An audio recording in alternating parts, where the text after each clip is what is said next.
여보, 지금 당장 병원 가야 해. 거래처 대표님이 쓰러지셨대. 이런 상황이 벌어진 데에는 아주 충격적인 이유가 있었습니다. 남편 강승호가 휴대폰을 귀에 댄 채 황급히 옷을 챙기는 모습을 보면서 저는 거실 소파에 앉아 그저 고개를 끄덕였습니다. 밤 11시가 넘은 시각이었습니다. 평소라면 이미 잠자리에 들었을 시간이었지만 그날따라 잠이 오지 않아 TV를 켜놓고 멍하니 화면을 보고 있었습니다. 승호는 재킷을 걸치면서도 계속 누군가와 통화를 이어가고 있었습니다. 알겠습니다. 제가 지금 바로 갈게요. 네, 괜찮으시겠어요? 목소리에는 긴장감이 묻어났습니다.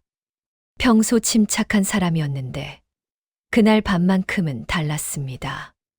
현관문을 열기 전 승호는 잠깐 제 쪽을 돌아보며 말했습니다. 미안해. 급한 일이라 어쩔 수 없어. 늦을 것 같으니까 먼저 자. 그렇게 남편은 문을 닫고 나갔습니다.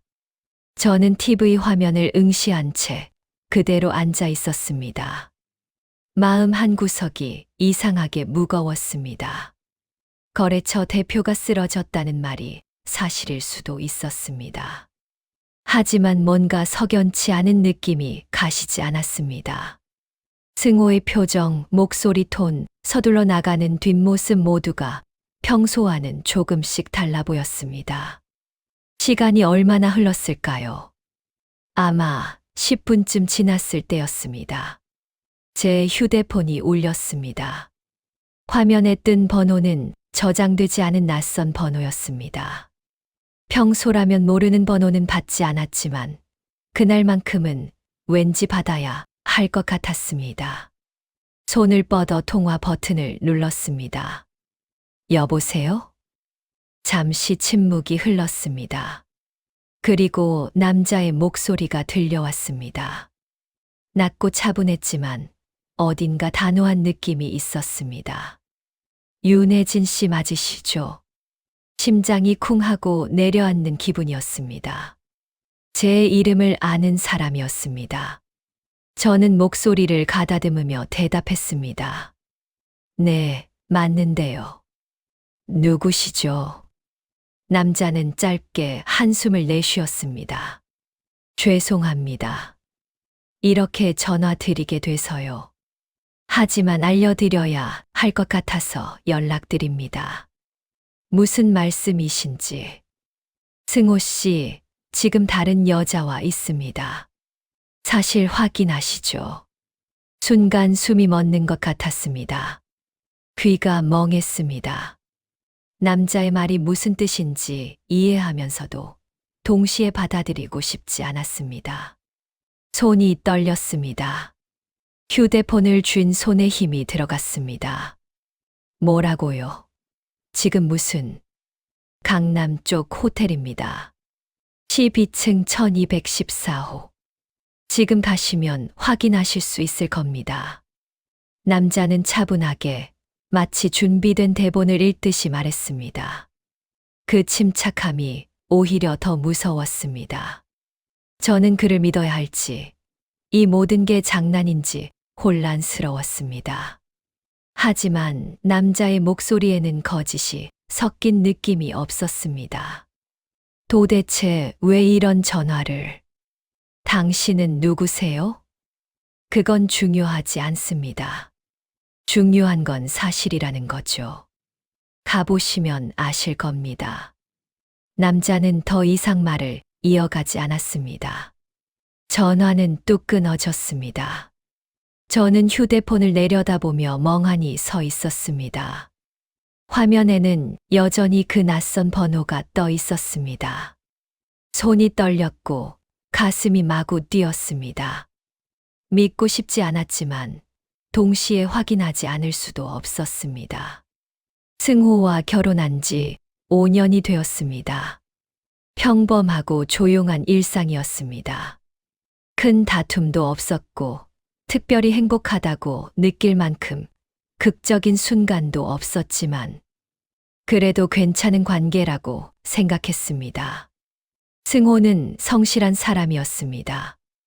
회사 일로 바쁘긴 했지만 거짓말을 한다거나 수상한 행동을 보인 적은 없었습니다. 적어도 제가 알기로는요. 하지만 최근 몇 달 동안 조금씩 이상한 점들이 눈에 들어오기 시작했습니다. 휴대폰을 볼 때마다 화면을 가리듯 각도를 틀었고 늦은 저녁 약속이 부쩍 잦아졌습니다. 그때마다 거래처 사람들이랑 저녁 먹는다거나 팀 회식이 있다는 말로 설명했습니다. 의심할 만한 확실한 증거는 없었습니다. 그저 느낌일 뿐이었습니다. 그래서 저는 애써 그 느낌을 무시했습니다. 의심하는 게 남편에게 미안했고 혹시 제가 예민해진 건 아닌가 싶기도 했습니다. 그런데 오늘 밤 그 전화 한 통이 모든 걸 뒤흔들어 놓았습니다. 저는 소파에서 일어났습니다. 가만히 앉아 있을 수가 없었습니다. 거실을 왔다 갔다 하며 생각을 정리하려 했지만 머릿속은 복잡하기만 했습니다. 호텔 이름과 방 번호가 계속 머릿속을 맴돌았습니다. 1214호. 12층 1214호. 저는 현관 쪽으로 걸어갔습니다. 신발장 위에 걸린 외투를 집어들었습니다. 차 키를 챙기고 가방을 메었습니다. 그리고 문을 열었습니다. 복도는 고요했습니다. 엘리베이터를 타고 지하 주차장으로 내려갔습니다. 차에 시동을 걸면서도 손은 여전히 떨렸습니다. 핸들을 잡은 손이 축축하게 젖어 있었습니다. 밤거리는 한산했습니다. 신호등이 바뀌는 소리, 지나가는 차들의 엔진 소리만이 들렸습니다. 내비게이션에 호텔 이름을 입력했습니다. 예상 도착 시간은 25분 정도였습니다. 저는 엑셀을 밟았습니다. 마음은 복잡했지만 몸은 이미 움직이고 있었습니다. 가는 내내 온갖 생각이 머릿속을 스쳤습니다. 만약 그 남자의 말이 거짓이라면 어쩌나. 만약 정말로 승호가 거기 있다면 어쩌나. 그리고 만약 다른 여자와 함께 있다면 저는 어떻게 해야 하나. 아무런 답도 떠오르지 않았습니다. 그저 확인해야 한다는 생각만이 머릿속을 지배했습니다. 호텔에 도착했을 때는 자정이 조금 넘은 시각이었습니다. 로비는 조용했습니다. 프런트 데스크 직원이 저를 힐끗 쳐다봤지만 별다른 말은 하지 않았습니다. 저는 엘리베이터를 탔습니다. 12층 버튼을 눌렀습니다. 엘리베이터가 천천히 올라가는 동안 심장이 터질 듯이 뛰었습니다. 거울에 비친 제 얼굴은 창백했습니다. 층수가 하나씩 올라갈 때마다 긴장감도 함께 커졌습니다.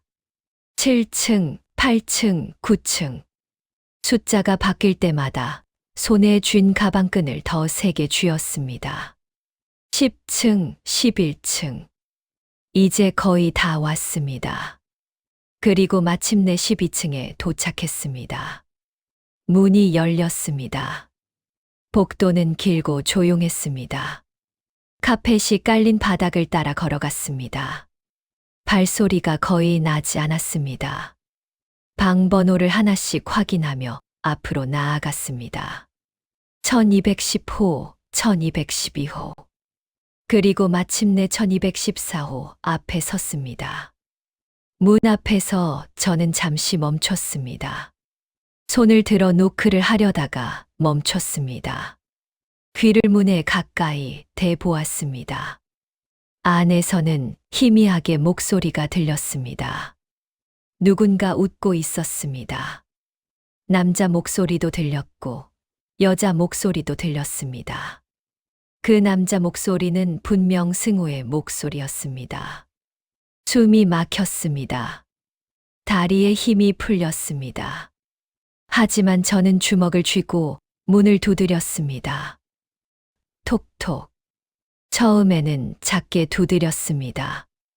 안에서 웃음소리가 멈췄습니다.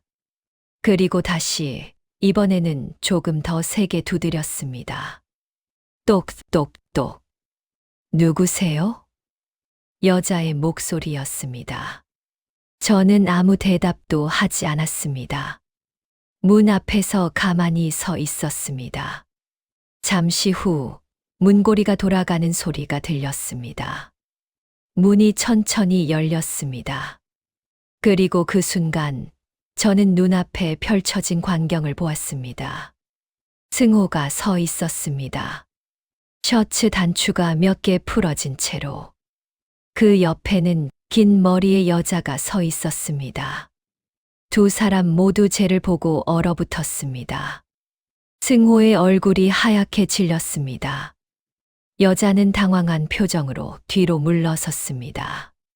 저는 아무 말도 하지 못했습니다. 그저 그 장면을 바라보고만 있었습니다. 모든 게 현실처럼 느껴지지 않았습니다. 마치 꿈을 꾸는 것 같았습니다. 하지만 이건 꿈이 아니었습니다. 생생한 현실이었습니다.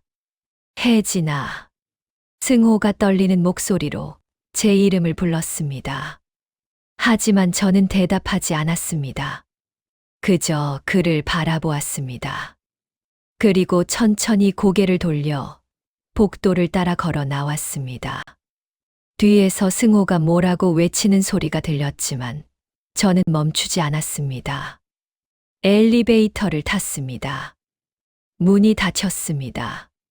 그제야 눈물이 흘러내렸습니다. 참았던 모든 감정이 한꺼번에 터져 나왔습니다. 저는 엘리베이터 벽에 기댄 채 소리 없이 울었습니다. 카페는 한적했습니다. 오후 2시쯤 되는 시간이었는데 손님은 몇 명 되지 않았습니다. 구석 자리에 앉아 창밖을 바라보고 있는 남자가 보였습니다. 어젯밤 전화를 걸었던 바로 그 목소리의 주인이었습니다. 저는 천천히 그쪽으로 걸어갔습니다. 남자는 제가 다가가자 일어섰습니다. 키가 큰 편이었고 정장 차림이었습니다. 표정은 차분했지만 눈가에 피로한 기색이 역력했습니다. 그는 짧게 고개를 숙이며 인사했습니다. 와주셔서 감사합니다. 앉으시죠. 저는 마주 보고 앉았습니다. 테이블 위에는 이미 아메리카노 2잔이 놓여 있었습니다. 남자는 한 잔을 제 쪽으로 밀어주었습니다. 제 이름은 한도원입니다. 그는 명함을 꺼내 건넸습니다. 명함에는 작은 무역회사 대표라는 직함이 적혀 있었습니다. 저는 명함을 받아 들고 잠시 들여다보았습니다. 그리고 다시 그를 바라봤습니다. 왜 저한테 전화를 하신 건가요? 제 목소리는 생각보다 차분했습니다. 어젯밤 호텔 복도에서 눈물을 흘렸던 것과는 달리 지금은 감정을 억누르고 있었습니다.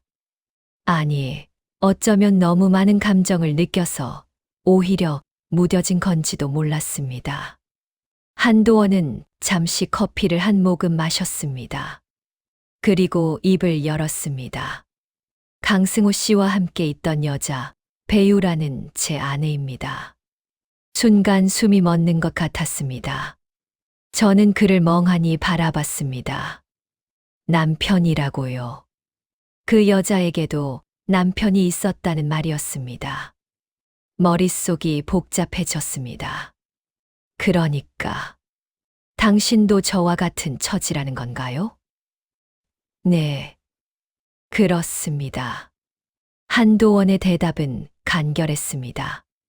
그는 가방에서 태블릿을 꺼냈습니다. 화면을 켜고 몇 번 터치한 뒤 저에게 보여주었습니다. 화면에는 사진 몇 장이 떠 있었습니다. 승호와 그 여자, 배유라가 함께 찍은 사진들이었습니다. 한 장은 레스토랑에서 마주 보고 앉아 와인잔을 들고 있는 모습이었습니다.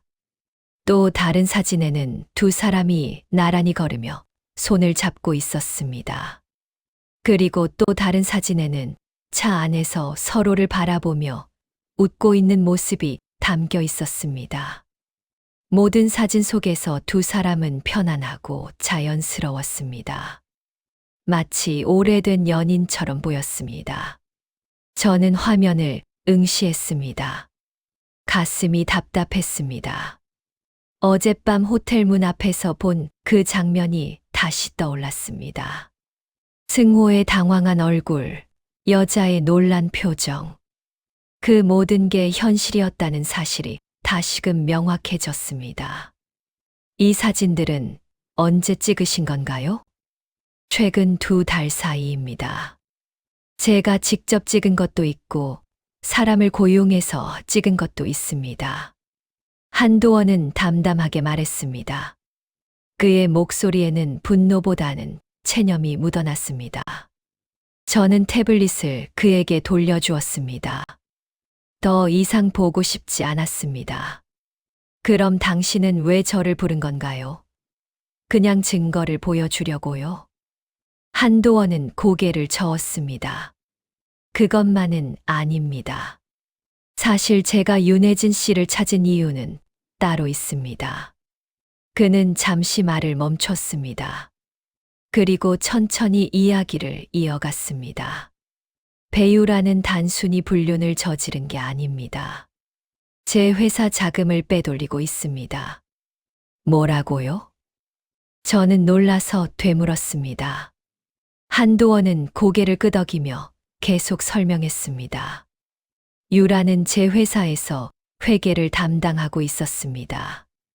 결혼 초기에는 그냥 도와준다는 식으로 시작했는데 어느새 회사 자금 관리를 전부 맡게 됐죠. 그런데 몇 달 전부터 장부가 맞지 않기 시작했습니다. 처음에는 실수라고 생각했습니다. 하지만 점점 금액이 커졌고 의심할 수밖에 없었습니다. 그는 다시 태블릿을 조작했습니다. 이번에는 엑셀 파일 같은 화면이 떴습니다. 숫자들이 빼곡히 적혀 있었습니다. 총 3천만 원 정도가 빠져나갔습니다. 처음에는 100만 원, 200만 원 단위로 조금씩 빠져나갔고, 최근에는 한 번에 500만 원씩 빠지기도 했습니다. 저는 화면을 보며 숨을 참았습니다.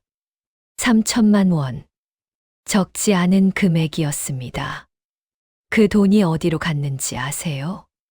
정확히는 모릅니다. 하지만 유라의 개인 계좌로 이체된 흔적은 찾았습니다. 그 이후로는 추적이 어렵더군요. 아마 현금으로 인출했거나 다른 곳으로 옮긴 것 같습니다. 한도원은 한숨을 내쉬었습니다. 그의 얼굴에는 피로와 배신감이 뒤섞여 있었습니다. 그래서 제가 생각한 건 강승호 씨가 관련되어 있을 가능성입니다. 무슨 뜻인가요? 유라와 승호 씨가 만난 시기와 자금이 빠지기 시작한 시기가 거의 일치합니다. 그리고 유라는 최근 들어 명품 가방이나 옷을 자주 샀습니다. 제가 준 돈으로는 설명이 안 되는 수준이었죠. 승호 씨에게서 받은 선물일 수도 있고, 아니면 빼돌린 돈으로 두 사람이 함께 쓴 걸 수도 있습니다. 저는 입술을 깨물었습니다. 승호가 그런 일에 연루되어 있다는 생각은 해본 적이 없었습니다. 불륜만으로도 충분히 충격적이었는데, 이제 돈 문제까지 얽혀 있다니 믿기지 않았습니다. 그럼 당신은 제게 뭘 바라는 건가요? 한도원은 제 눈을 똑바로 바라봤습니다. 도와주십시오. 강승호 씨를 통해서라도 빼돌린 돈의 흐름을 찾아야 합니다. 그리고 유라가 어디에 그 돈을 숨겨뒀는지 알아내야 합니다. 그게 제가 할 수 있는 일인가요? 윤혜진 씨는 승호 씨의 아내입니다. 그가 뭘 하는지, 어디를 다니는지, 누구를 만나는지 가장 가까이서 볼 수 있는 사람이죠. 그리고 만약 승호 씨가 유라에게 돈을 줬다면 그 출처를 추적할 수 있을 겁니다. 저는 잠시 생각에 잠겼습니다. 한도원의 말은 일리가 있었습니다. 하지만 동시에 두려웠습니다. 승호를 감시하고 그의 뒤를 캐야 한다는 게 쉽지 않았습니다. 그리고 무엇보다 저 자신이 그런 일을 할 준비가 되어 있는지 확신이 서지 않았습니다. 생각할 시간을 주세요. 제 대답에 한도원은 고개를 끄덕였습니다. 물론입니다. 하지만 시간이 많지는 않습니다. 유라가 눈치를 채면 증거를 없앨 수도 있습니다. 그는 다시 명함을 하나 더 꺼내 저에게 건넸습니다. 언제든 연락 주십시오. 저도 혼자서는 할 수 없는 일입니다. 서로 도와야 합니다. 저는 명함을 받아 가방에 넣었습니다. 그리고 자리에서 일어났습니다. 한도원도 함께 일어났습니다. 오늘은 이만 가보겠습니다. 네. 연락 기다리겠습니다. 카페를 나와 거리를 걸으며 저는 복잡한 생각에 잠겼습니다. 한도원이라는 남자. 그는 저와 같은 처지였습니다. 배신당한 배우자. 하지만 그는 단순히 감정적으로 무너지지 않고 뭔가를 찾으려 애쓰고 있었습니다. 그의 침착함이 오히려 저를 불안하게 만들었습니다. 집으로 돌아오는 길에 승호에게서 전화가 왔습니다. 저는 받지 않았습니다.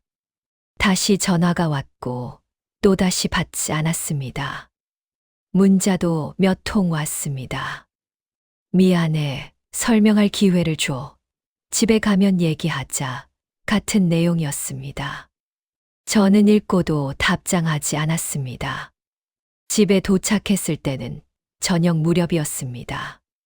현관문을 열고 들어서는데 승호가 거실 소파에 앉아 있었습니다. 그는 제가 들어오자 벌떡 일어났습니다. 혜진아.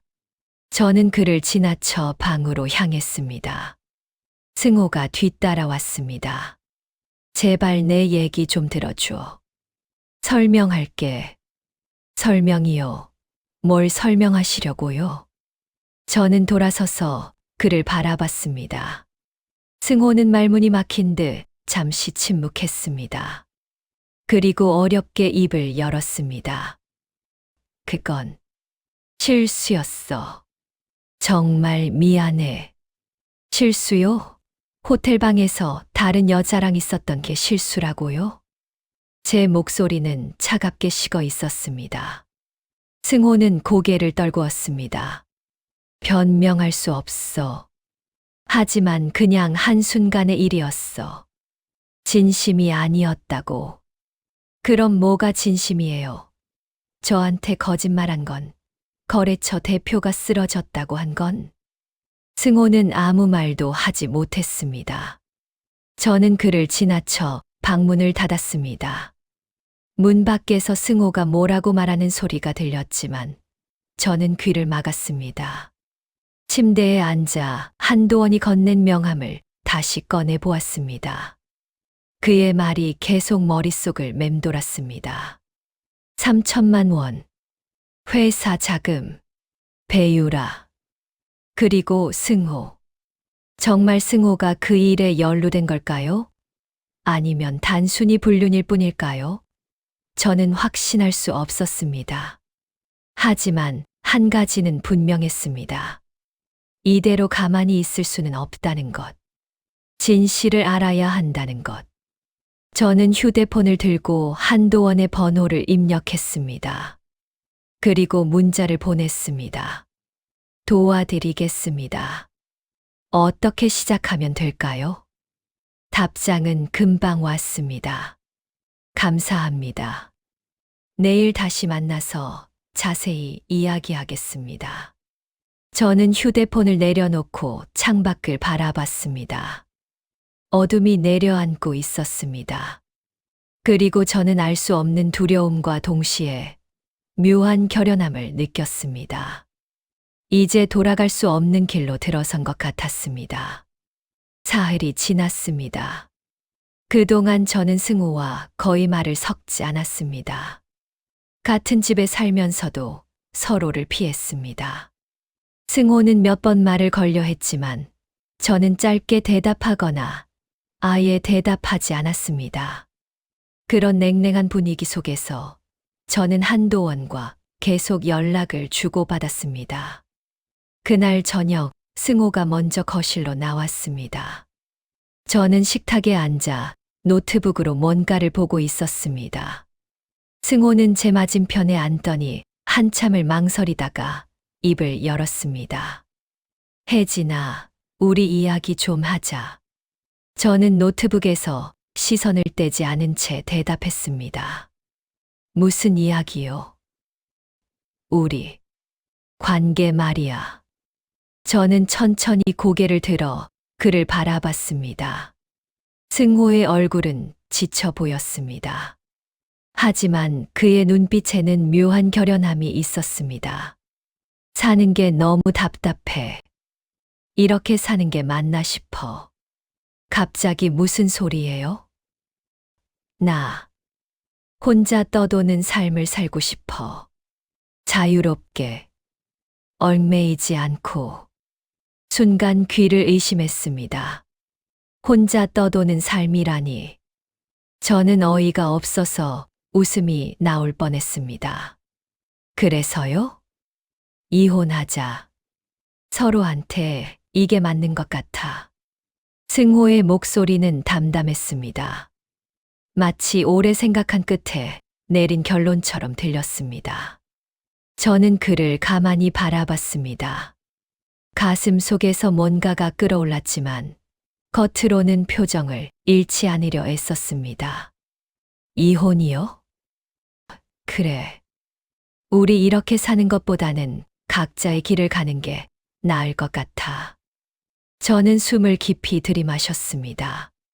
한도원이 했던 말이 떠올랐습니다. 절대 감정적으로 대응하지 마세요. 그들이 원하는 대로 움직이면 안 됩니다. 저는 그의 조언을 떠올리며 최대한 차분하게 대답했습니다. 지금은 이야기할 때가 아니에요. 왜?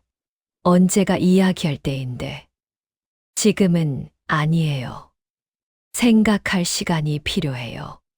승호는 답답하다는 듯 한숨을 내쉬었습니다. 혜진아, 우리 이미 끝난 거 아니야? 계속 이렇게 지낼 거야? 그건 당신이 만든 상황이잖아요. 제 목소리는 차가웠습니다. 승호는 입을 다물었습니다. 잠시 침묵이 흘렀습니다. 그리고 그는 다시 말했습니다. 알겠어. 생각할 시간을 줄게. 하지만 너무 오래 끌지는 말자. 그는 자리에서 일어나 방으로 들어갔습니다. 저는 그대로 앉아 있었습니다. 손이 떨렸습니다. 분노가 치솟았지만 저는 참았습니다. 한도원의 말대로 지금은 감정을 드러낼 때가 아니었습니다. 다음 날 저는 한도원을 다시 만났습니다. 이번에는 그의 사무실이었습니다. 작은 건물의 3층에 위치한 사무실은 깔끔했지만 어딘가 쓸쓸해 보였습니다. 한도원은 책상 앞에 앉아 서류를 보고 있다가 저를 맞이했습니다. 어서 오세요. 저는 그 앞에 앉았습니다. 한도원은 커피를 건네주며 물었습니다. 강승호 씨와 무슨 일 있었습니까? 이혼하자고 했어요. 한도원의 눈썹이 올라갔습니다. 이혼이요? 네. 갑자기 혼자 떠도는 삶을 살고 싶다면서요. 한도원은 잠시 생각에 잠긴 듯 했습니다. 그리고 고개를 끄덕였습니다. 예상했던 일입니다. 예상했다고요? 유라도 비슷한 말을 했습니다. 며칠 전에 저한테 이혼 이야기를 꺼냈어요. 아마 둘이 함께 도망칠 계획인 것 같습니다. 저는 입술을 깨물었습니다. 도망치다니. 그들은 자금을 빼돌리고 각자의 배우자를 버리고 도망칠 생각이었던 겁니다. 절대 응하지 마십시오. 지금 이혼하면 모든 게 그들 뜻대로 됩니다. 알아요. 거절했어요. 잘하셨습니다. 한도원은 서랍에서 파일 하나를 꺼냈습니다. 그리고 저에게 건넸습니다. 이걸 보십시오. 파일을 열자 여러 장의 서류가 들어 있었습니다. 은행 거래 내역서, 계약서, 그리고 회사 등록 서류 같은 것들이었습니다. 유라가 만든 가짜 협력업체입니다. 가짜요? 네. 실체가 없는 회사예요. 서류상으로만 존재합니다. 유라는 이 회사와 거래한다는 명목으로 제 회사 자금을 빼돌렸습니다. 한도원은 서류를 하나하나 가리키며 설명했습니다. 회사 이름은 세원물산이었습니다. 대표자는 유라의 친구 이름으로 되어 있었지만 실제로는 유라가 관리하고 있었습니다. 거래 내역을 보니 매달 수백만 원씩 송금된 기록이 있었습니다. 이 돈은 어디로 간 건가요? 세원물산 계좌로 입금된 뒤 곧바로 현금으로 인출됐습니다. 추적이 어려운 방식이죠. 저는 서류를 보며 손에 땀이 났습니다. 이렇게까지 치밀하게 계획했다는 게 믿기지 않았습니다. 그럼 이 증거로 고소할 수 있는 거 아닌가요? 가능합니다. 하지만 그보다 먼저 해야 할 일이 있습니다. 뭔데요? 빼돌린 돈이 어디에 있는지 찾아야 합니다. 고소를 해도 돈을 돌려받지 못하면 소용없습니다. 그리고 강승호 씨가 이 일에 어떻게 연루됐는지도 확인해야 합니다. 한도원의 말은 논리적이었습니다. 저는 고개를 끄덕였습니다. 제가 뭘 도와드릴 수 있을까요? 강승호 씨의 휴대폰을 확인해 보십시오. 유라와 주고받은 메시지가 있을 겁니다. 그리고 가능하면 통장 내역도 확인해 보세요. 혹시 큰 돈이 이동한 흔적이 있는지요? 저는 망설였습니다. 남편의 휴대폰을 몰래 보는 건 쉬운 일이 아니었습니다. 하지만 다른 방법이 없었습니다. 해볼게요. 그날 밤 저는 승호가 샤워하는 동안 그의 휴대폰을 집어들었습니다. 손이 떨렸습니다. 비밀번호는 알고 있었습니다. 결혼기념일 숫자였습니다. 화면이 열렸습니다. 먼저 메시지를 확인했습니다. 유라라는 이름은 없었습니다. 대신 김 부장이라는 이름으로 저장되어 있었습니다. 저는 그 대화를 열었습니다. 내일 봐. 보고 싶어. 나도. 시간 되면 연락할게. 혜진이는 눈치 못 챘지. 아직은. 조금만 더 기다려. 대화를 읽으면서 가슴이 무너지는 것 같았습니다. 하지만 저는 계속 스크롤을 내렸습니다. 더 많은 메시지가 있었습니다. 돈은 준비됐어. 곧 옮길게. 고마워. 이번 주 안에 처리할게. 조심해. 도원이가 의심하면 안 돼. 도원. 한도원의 이름이 나왔습니다. 저는 숨을 죽이고 계속 읽었습니다. 계좌 번호 보내줘. 나머지 돈 보낼게. 그 아래에는 계좌 번호가 적혀 있었습니다. 저는 재빨리 휴대폰으로 사진을 찍었습니다. 그리고 다른 메시지도 확인했습니다. 업무 관련 대화도 있었고, 두 사람이 만난 장소와 시간을 정하는 내용도 있었습니다. 샤워실에서 물소리가 멈췄습니다. 저는 서둘러 휴대폰을 원래 자리에 놓았습니다. 그리고 침대로 돌아와 누웠습니다.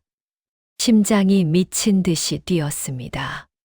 승호가 방으로 들어왔습니다. 수건으로 머리를 닦으며 침대 옆 탁자에서 휴대폰을 집어들었습니다. 잠시 화면을 보다가 다시 내려놓았습니다. 저는 눈을 감고 자는 척했습니다. 다음 날 저는 한도원에게 찍어둔 사진들을 보냈습니다. 한도원은 곧바로 전화를 걸어왔습니다. 윤혜진 씨, 이거 엄청난 증거입니다. 정말요? 네. 계좌 번호를 추적하면 돈의 흐름을 알 수 있을 겁니다. 그리고 이 메시지들은 두 사람이 공모했다는 증거가 됩니다. 한도원의 목소리에는 흥분이 묻어났습니다. 저는 안도하면서도 동시에 분노가 치솟았습니다. 승호는 단순히 불륜을 저지른 게 아니었습니다. 한도원의 돈을 빼돌리는 일에 협력하고 있었던 겁니다. 이제 어떻게 하면 되죠? 조금만 더 기다려 주십시오. 저도 몇 가지 확인할 게 있습니다. 모든 증거를 모으고 나면 그때 한 번에 움직이겠습니다. 저는 고개를 끄덕였습니다. 비록 전화 너머였지만 한도원의 결연한 의지가 느껴졌습니다. 그날 밤 저는 침대에 누워 천장을 바라봤습니다. 옆에서는 승호가 자고 있었습니다. 평온한 얼굴이었습니다. 마치 아무 잘못도 없는 사람처럼. 저는 그를 바라보며 주먹을 쥐었습니다. 분노가 점점 커졌습니다. 참았던 감정들이 쌓이고 쌓여 이제는 터질 것만 같았습니다. 하지만 저는 또다시 참았습니다. 한도원의 말대로 지금은 때가 아니었습니다. 모든 걸 준비하고 확실한 증거를 모으고 그 다음에 움직여야 했습니다. 복수의 그림은 점점 선명해지고 있었습니다. 그리고 그 중심에는 제가 서 있었습니다. 더 이상 무너지지 않을, 더 이상 당하지 않을 윤혜진이 서 있었습니다. 한 달이 흘렀습니다. 그동안 저는 평소와 다름없이 생활했습니다. 승호와는 여전히 냉랭한 관계였지만 겉으로는 태연한 척했습니다. 아침에 밥을 차려주고 빨래를 하고 집안일을 했습니다. 마치 아무 일도 없는 것처럼 말입니다. 하지만 그 이면에서는 한도원과 계속 연락하며 증거를 모았습니다. 승호의 통장 내역을 확인했고 그가 유라에게 보낸 돈의 흐름을 추적했습니다. 한도원은 세원물산의 자금 이동 경로를 파악했고 유라가 만든 허위 계약서와 영수증들을 모두 수집했습니다. 그리고 오늘 한도원에게서 문자가 왔습니다. 이제 준비 끝났습니다. 내일 오후 2시에 만나시죠. 저는 휴대폰을 보며 깊은 숨을 내쉬었습니다. 드디어 때가 온 겁니다. 한 달 동안 참고 기다린 시간이 이제 끝나가고 있었습니다. 다음 날 저는 한도원의 사무실로 향했습니다. 그는 책상 위에 두툼한 파일을 펼쳐놓고 있었습니다. 저를 보자 자리에서 일어나 악수를 청했습니다. 수고 많으셨습니다, 윤혜진 씨. 저야말로요. 저는 그 앞에 앉았습니다. 한도원은 파일을 저에게 밀어주었습니다. 모든 증거가 여기 있습니다. 유라의 횡령 내역, 가짜 회사 서류, 자금 이동 기록, 그리고 강승호 씨와 유라가 주고받은 메시지까지요. 저는 파일을 넘기며 하나하나 확인했습니다. 정말 빈틈이 없었습니다. 모든 게 명확하게 정리되어 있었습니다.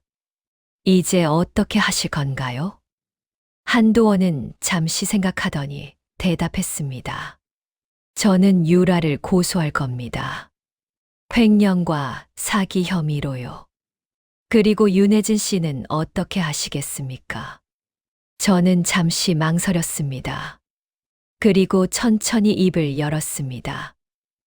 저도 끝낼 겁니다. 이혼할 거예요. 한도원은 고개를 끄덕였습니다. 당연한 결정입니다.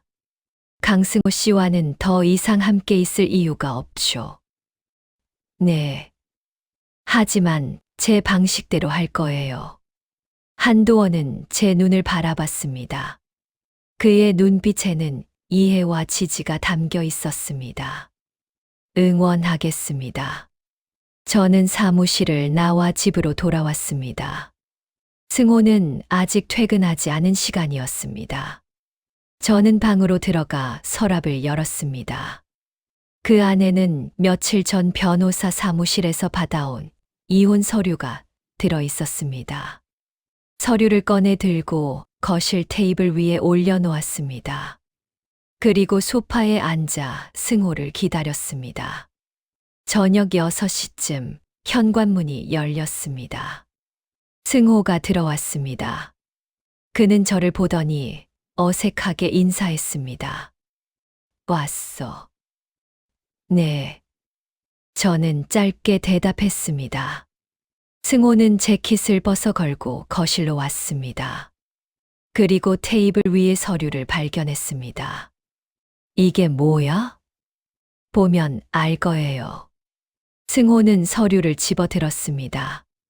첫 장을 넘기자 이혼 협의서라는 제목이 보였습니다. 그의 눈이 커졌습니다. 이혼 서류? 네. 승호는 서류를 보다가 저를 바라봤습니다. 그의 표정은 놀라움과 동시에 어딘가 안도한 듯 보였습니다. 그래. 이게 맞는 것 같아. 우리 이렇게 사는 것보다는 낫지. 그의 목소리는 가벼웠습니다. 마치 무거운 짐을 내려놓은 사람처럼 들렸습니다. 저는 그를 가만히 바라봤습니다. 자유로워질 수 있어서 좋으시겠네요. 서로한테 이게 나을 것 같아. 승호는 서류를 다시 내려다보며 말했습니다. 그리고 펜을 집어 들려는 순간 저는 입을 열었습니다. 그런데 한 가지 말씀드릴 게 있어요. 승호가 고개를 들었습니다. 뭔데? 당신 바람 안다. 순간 승호의 손이 멈췄습니다. 얼굴에서 혈기가 빠졌습니다. 배유라. 그 여자랑 바람 피운 거 안다고요. 승호는 입을 벌린 채 저를 바라봤습니다. 말이 나오지 않는 듯 했습니다. 그리고 이미 증거도 다 있어요. 호텔 영수증, 문자 메시지, 통화 기록, 사진까지요. 제 목소리는 차분했지만 속으로는 분노가 끓어오르고 있었습니다. 승호는 창백하게 굳어 있었습니다. 혜진아, 그건 변명하지 마세요. 들을 생각 없어요. 저는 자리에서 일어났습니다. 그리고 승호를 내려다보며 말했습니다. 합의 이혼, 난 그거 안 해. 싸워야지. 승호의 얼굴이 더욱 창백해졌습니다. 무슨 소리야? 싸운다는 게 무슨? 재판, 이혼할 거예요. 당신 잘못 다 밝히고 위자료 받을 거예요. 혜진아, 진정해. 우리 이야기 좀 하자. 승호가 일어나며 제 팔을 잡으려 했지만 저는 뿌리쳤습니다. 이야기는 법정에서 하죠. 저는 방으로 들어가 문을 닫았습니다. 문 밖에서 승호가 뭐라고 외치는 소리가 들렸지만 저는 귀를 막았습니다. 침대에 앉아 손을 보니 떨리고 있었습니다. 하지만 이번에는 두려움 때문이 아니었습니다. 분노와 결연함 때문이었습니다. 저는 더 이상 당하지 않을 겁니다. 더 이상 참지 않을 겁니다. 다음 날, 저는 변호사 사무실을 찾았습니다. 중년의 여성 변호사가 저를 맞이했습니다. 저는 준비해 온 모든 증거를 그녀 앞에 펼쳐놓았습니다. 이 정도면 충분합니다. 변호사는 서류를 검토하며 고개를 끄덕였습니다. 불륜 증거가 확실하고 상대방의 신원도 명확하네요. 위자료 청구에 문제 없습니다. 얼마 정도 받을 수 있을까요? 케이스마다 다르지만 이 정도 증거라면 최소 3천만 원에서 5천만 원 정도는 기대할 수 있을 겁니다. 저는 숨을 깊이 들이마셨습니다. 금액이 중요한 건 아니었습니다. 중요한 건 승호가 대가를 치르게 하는 것이었습니다. 그리고 한 가지 더 말씀드릴게요. 저는 한도원에게서 받은 자료를 꺼냈습니다. 배유라라는 여자가 횡령을 했습니다. 그리고 제 남편이 그 일에 연루되어 있어요. 변호사의 눈빛이 날카로워졌습니다. 횡령이요? 네. 자세한 내용은 여기 있습니다. 변호사는 서류를 꼼꼼히 읽었습니다. 그리고 고개를 끄덕이며 말했습니다. 이건 형사 사건입니다. 고소를 고려해 보셔야 할 것 같은데요. 배유라의 남편이 이미 고소 준비 중입니다. 저는 제 남편이 그 일에 얼마나 관여했는지 알고 싶어요. 알겠습니다. 조사해 보겠습니다. 저는 변호사 사무실을 나와 한도원에게 전화를 걸었습니다. 저도 변호사와 상담했어요. 어떻게 됐습니까? 재판 이혼으로 진행할 거예요. 그리고 승호가 횡령에 관여한 부분도 조사할 겁니다. 한도원은 잠시 침묵했습니다. 그리고 말했습니다. 저도 오늘 유라를 고소했습니다. 정말요? 네. 횡령과 사기 혐의입니다. 경찰이 곧 조사를 시작할 겁니다. 저는 가슴이 두근거렸습니다. 모든 게 움직이기 시작했습니다. 이제 되돌릴 수 없는 지점을 넘어선 겁니다. 윤혜진 씨, 한도원의 목소리가 들렸습니다. 네. 우리 끝까지 해봅시다. 그들이 저지른 일에 대한 대가를 치르게 해야 합니다. 네. 그럴 거예요. 저는 전화를 끊고 하늘을 올려다봤습니다. 맑은 가을 하늘이었습니다. 바람이 불어와 머리카락을 스쳤습니다. 집으로 돌아오니 승호가 거실에 앉아 있었습니다. 그는 저를 보자 벌떡 일어났습니다. 혜진아, 우리 진짜 이야기 좀 하자. 할 말 없어요. 제발, 내 말 좀 들어줘. 저는 그를 지나쳐 방으로 향했습니다. 하지만 승호가 제 앞을 막아섰습니다. 나 정말 미안해. 잘못했어. 이제 와서 미안하다고요? 그래. 늦은 건 알아. 하지만 정말 미안해. 다시 시작할 수 없을까? 저는 그를 똑바로 바라봤습니다. 그의 눈에는 애원하는 빛이 있었습니다. 하지만 저는 더 이상 흔들리지 않았습니다. 안 돼요. 이미 끝났어요. 혜진아, 비켜주세요. 승호는 힘없이 비켜섰습니다. 저는 방으로 들어가 문을 닫았습니다. 그리고 침대에 앉아 창밖을 바라봤습니다. 가슴 속에서 뭔가가 타오르고 있었습니다. 분노였습니다. 오랫동안 참아왔던 분노가 이제는 활활 타올랐습니다. 하지만 동시에 해방감도 느껴졌습니다. 더 이상 속지 않아도 되고, 더 이상 참지 않아도 되는 해방감이었습니다. 저는 주먹을 쥐었습니다. 그리고 속으로 다짐했습니다. 끝까지 싸울 거라고. 승호와 유라가 저지른 일에 대한 대가를 치르게 할 거라고. 저는 더 이상 무너지지 않을 겁니다. 며칠 후 경찰에서 승호에게 연락이 왔습니다.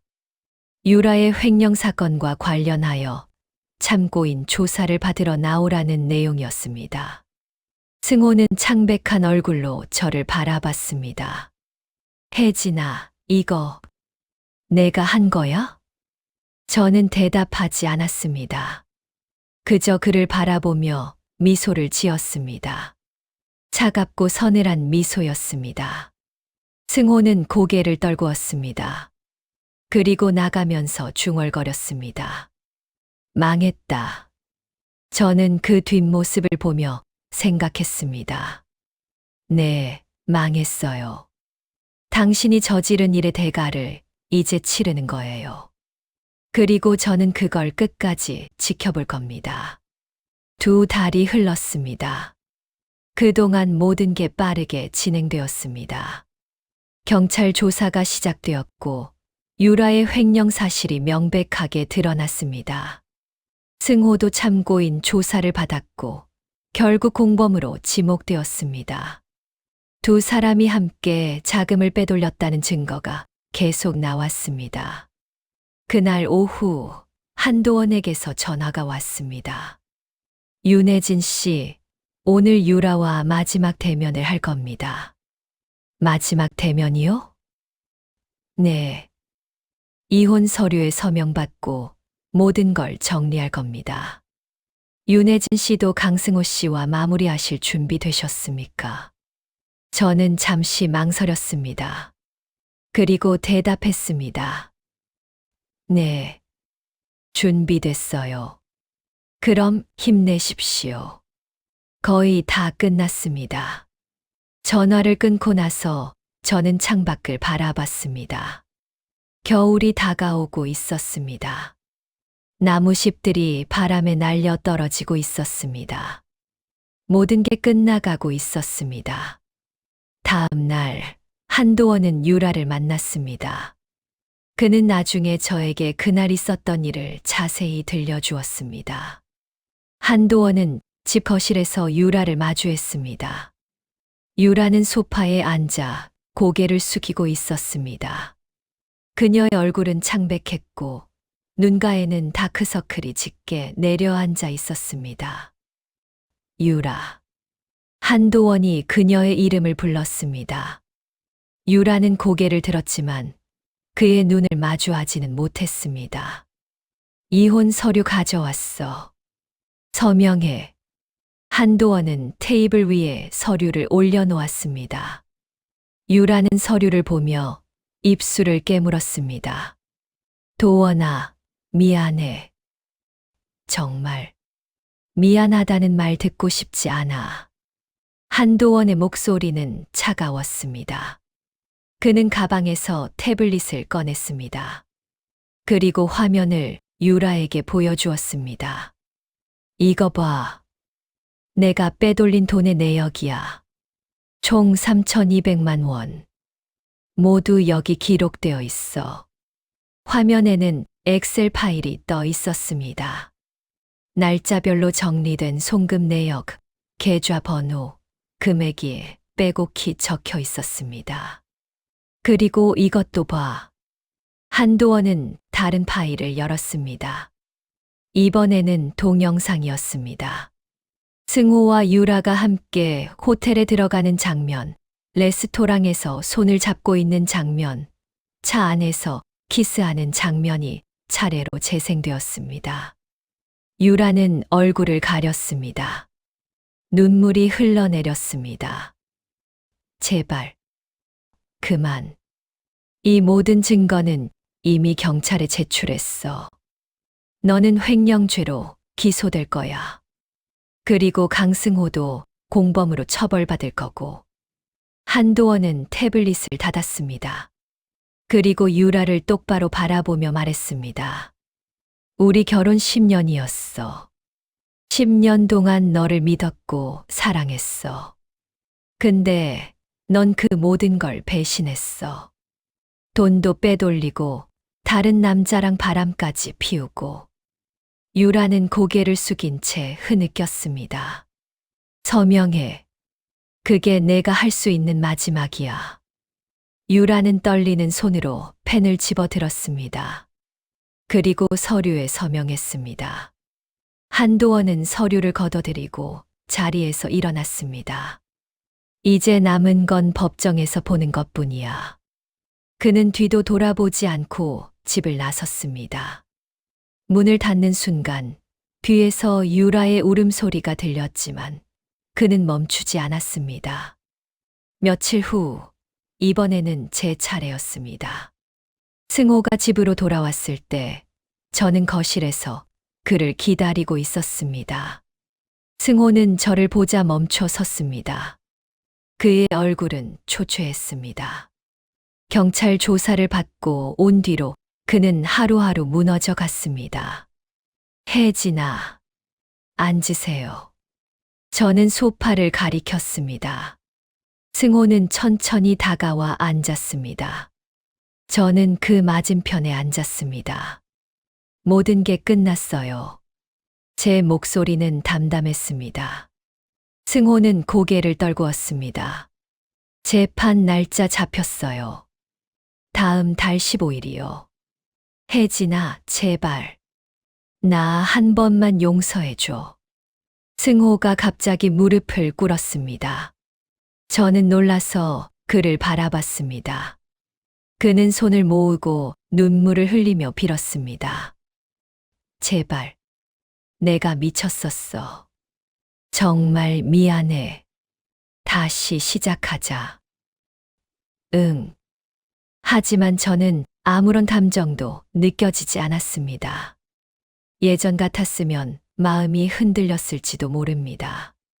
하지만 지금은 아니었습니다. 이미 마음을 비웠습니다. 일어나세요. 혜진아, 일어나라고요.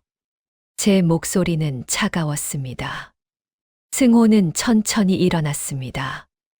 눈물 자국이 얼굴에 남아 있었습니다. 당신 덕에 난 새로운 인생 시작했어. 당신이 배신하지 않았으면 난 계속 그렇게 살았겠죠. 아무것도 모르고 당신만 믿고. 근데 이제는 알아요. 내가 얼마나 강한 사람인지. 승호는 말없이 저를 바라봤습니다. 난 이제 나 자신을 위해 살 거야. 당신 없이도 잘 살 수 있어. 혜진아, 제발. 나가주세요. 더 이상 할 말 없어요. 승호는 입을 열었다가 다시 닫았습니다. 그리고 힘없이 고개를 끄덕이며 방으로 들어갔습니다. 짐을 싸러 간 것 같았습니다. 1시간쯤 지나서 승호는 큰 가방을 끌고 나왔습니다. 현관문 앞에서 그는 잠시 멈춰 섰습니다. 혜진아, 정말 미안해. 저는 대답하지 않았습니다. 승호는 문을 열고 나갔습니다. 문이 닫히는 소리가 들렸습니다. 그리고 집 안은 조용해졌습니다. 저는 창가로 걸어가 밖을 내려다봤습니다. 승호가 차에 짐을 싣고 있었습니다. 그의 뒷모습은 쓸쓸해 보였습니다. 하지만 저는 아무런 연민도 느끼지 않았습니다. 그저 모든 게 끝났다는 안도감만이 밀려왔습니다. 몇 달 후 재판이 끝났습니다. 유라는 횡령과 사기 혐의로 징역 2년을 선고받았습니다. 집행유예는 없었습니다. 승호는 공범으로 인정되어 징역 1년에 집행유예 2년을 받았습니다. 그리고 저에게 위자료 4천만 원을 지급하라는 판결이 나왔습니다. 한도원도 유라에게서 위자료를 받았고 횡령된 자금의 일부를 돌려받았습니다. 모든 게 정리되었습니다. 어느 봄날 저는 작은 가게 앞에 서 있었습니다. 간판에는 혜진이네 간식가게라고 적혀 있었습니다. 한도원이 협조금 명목으로 준 돈과 위자료를 합쳐서 연 가게였습니다. 가게는 작았지만 아늑했습니다. 손수 만든 쿠키와 케이크, 샌드위치를 팔았습니다. 손님들은 많지 않았지만 하나둘씩 찾아와 주었습니다. 저는 그들에게 웃으며 인사했습니다. 어느 날 한도원이 가게를 찾아왔습니다. 그는 문을 열고 들어서며 주위를 둘러봤습니다. 잘 꾸몄네요. 감사합니다. 덕분이에요. 저는 커피를 내려주며 말했습니다. 한도원은 자리에 앉아 커피를 마셨습니다. 윤혜진 씨, 요즘 어떻게 지내세요? 잘 지내요. 바쁘기도 하고 힘들기도 하지만 행복해요. 다행입니다. 한도원은 미소를 지었습니다. 그리고 잠시 침묵이 흘렀습니다. 저도 새로 시작했어요. 회사 정리하고 작은 사업 시작했습니다. 잘 됐네요. 네. 유라 때문에 많은 걸 잃었지만 동시에 많은 걸 배웠습니다. 이제는 저 자신을 위해 살려고요. 저는 고개를 끄덕였습니다. 우리는 서로를 바라보며 조용히 웃었습니다. 같은 아픔을 겪은 사람들만이 나눌 수 있는 이해와 연대감이 있었습니다. 윤혜진 씨, 앞으로 좋은 일만 가득하시길 바랍니다. 한도원 씨도요. 한도원은 커피를 다 마시고 일어났습니다. 그리고 계산을 하려 하자 저는 손을 저었습니다. 오늘은 제가 살게요. 감사합니다. 한도원은 가게를 나갔습니다. 저는 그의 뒷모습을 보며 손을 흔들었습니다. 그리고 다시 가게 안으로 들어왔습니다. 저녁 무렵 가게 문을 닫고 집으로 돌아왔습니다. 이제는 혼자 사는 작은 원룸이었습니다. 넓지는 않았지만 제가 원하는 대로 꾸몄습니다. 깨끗하고 아늑했습니다. 침대에 누워 천장을 바라봤습니다. 지난 1년을 돌아보니 정말 많은 일이 있었습니다. 배신, 분노, 싸움, 그리고 승리. 모든 게 꿈 같았습니다. 하지만 이제는 끝났습니다. 승호는 저의 과거가 되었고 유라도 한도원의 과거가 되었습니다. 우리는 각자 새로운 삶을 시작했습니다. 저는 눈을 감았습니다. 그리고 속으로 속삭였습니다. 내가 지옥을 버틴 만큼 난 이제 천국에서 살 거야. 그 말이 마음속 깊이 울렸습니다. 저는 정말로 새로운 삶을 시작했습니다. 더 이상 누군가의 그늘에 가려지지 않는 온전히 저 자신의 삶을 살아가게 되었습니다. 창밖으로 달빛이 들어왔습니다. 부드럽고 따뜻한 빛이었습니다. 저는 그 빛을 바라보며 미소 지었습니다. 이제 모든 게 괜찮을 거라는 확신이 들었습니다. 다음 날 아침, 저는 평소보다 일찍 일어났습니다. 가게를 열 준비를 했습니다. 오늘도 손님들이 찾아올 것이고, 저는 그들에게 웃으며 맞이할 것입니다. 그리고 하루하루 저는 제 꿈을 향해 나아갈 것입니다. 현관문을 나서며 하늘을 올려다봤습니다. 맑고 푸른 하늘이었습니다. 새들이 날아가고 있었습니다. 자유롭고 가벼워 보였습니다. 저도 이제 자유로워졌습니다. 과거의 무게에서 벗어나 새로운 미래를 향해 날아갈 준비가 되었습니다. 그리고 저는 알고 있었습니다. 앞으로 어떤 일이 있어도 저는 이겨낼 수 있다는 것을. 왜냐하면 저는 이미 지옥을 견뎌냈으니까요. 이제 남은 건 천국뿐입니다. 그리고 그 천국은 제가 직접 만들어가는 것입니다. 저는 가게로 향하는 길을 걸으며 생각했습니다. 오늘은 또 어떤 좋은 일이 있을까? 어떤 손님을 만날까? 어떤 이야기를 나눌까? 모든 게 기대되었습니다. 그리고 저는 그 모든 순간을 온전히 즐길 준비가 되어 있었습니다. 왜냐하면 이제 이 모든 순간이 오롯이 제 것이니까요. 해가 떠올랐습니다. 따뜻한 햇살이 제 얼굴을 비췄습니다. 저는 눈을 감고 그 따스함을 느꼈습니다. 그리고 다시 눈을 떴습니다. 앞을 향해, 미래를 향해. 새로운 하루가 시작되었습니다. 그리고 저의 새로운 인생도 계속되고 있었습니다.